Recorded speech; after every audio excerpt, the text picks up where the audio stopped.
კლასში ყოველდღე მოვედი და იქ დღიდან ავსწავლედი ავტომობილზე.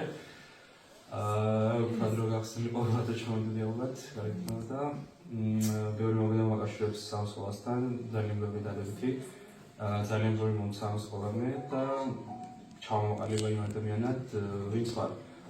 ჯიჯი გიმნაზიას ტრადიციულად სტუმრობენ კურსდამთავრებულები. დღევანდელ დღეს განსაკუთრებული ინტერესი და სიხარული შეძინა ოქროს მედალოსნის დავით ულდიანის სამედიცინო უნივერსიტეტის მესამე კურსის წარჩინებული სტუდენტის, ჩვენი ჯიჯიელის, ნიკა ბოხუას სტუმრობამ.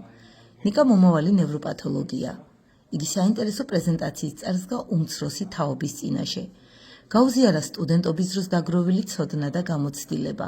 გამოხატა მადლიერება იმ პროექტების, კონკურსებისა თუ არაერთი საინტერესო აქტივობის მიმართ, რომელიც მისი წარმატებული ჩართულობით გიმნაზიაში ხორციელდებოდა. ჰიპერსეგრესიასთან ჭარბგამყოფას დაფარვენების ან ჰიპოსეგრესიასთან ნაგლევრაობასთან. დაკმაყოფილია ცვლილების გარდა ახასიათებს ორგანოების გადიდება, გულის, ღვიძლის თებნების, პროლაქტინომა, ეს კლასიკური სახელია სწორად. სიმპათეტიკური პარამეტრების ვარაუდით, რომელიც გულის მასს აჩქარებს, ან მსგავსი ეფექტი აქვს და ბეტა-რეცეპტორებით ხერხდება ეს, კერძოდ კი ბეტა-1 თუ გაინტერესებს.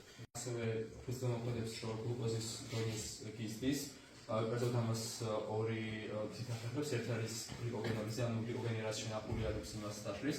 ავტოიმუნური დაავადება არის და ხდება მაგნესის ბეტა-უჯრედების განადგურება ჩვენი ორგანიზმის მიერ. ყველაზე სახელმწიფოებრივი არის ლისტო, ასპარტი და გლუზინი. ეს ინსულინი ყოველთვის ჭამს უნდა მიიღონ პაციენტებმა, რომ ან პიგდონის მიაღწიოს რაღაცა დროის შემდეგ, რომ ჩვენ არ გვაქვს არც კორტიზოლი, არც ალდოსტერონი. ან თუ ორივე არ გაქვს, ყველგურია.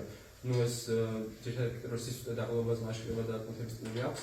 კიდევ აქვს შაქრის და მერლის ანუ ტრეილინგი, ანუ და ჩავარით რომ თუ ალდოსტერონი და გაქვს ანუ ნატრიუმის რეტენცია არ ხდება და მარილიანი გიდება.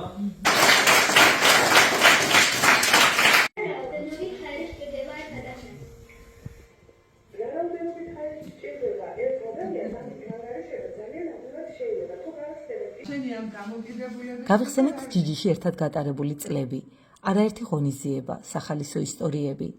ჩვენ ვამაყობთ ჩვენი კურსდამთავრებულებით და სიბერის არ გვეშინია. და ნადირი ბედნიერება, რომ ნიკოშა როგორც კი ჩამოვიდა ზუგდიდში, მას გაუჩნდა სურვილი, რომ თავისუფლების სკოლას სტუმრებოდა, თავის გამოცდილება, რაც ამ დროის განმავლობაში მიიღო, გაიზიარებინა თქვენთვის. ვფიქრობ, ეს სამაგალითო ქცევა თითოეული ჯიჯიელისთვის და ამართლებს იმ გამონათქვამს, რომელიც ვიცით როგორ არის ჯიჯი, მაგრამ ჯიჯი არ გავა.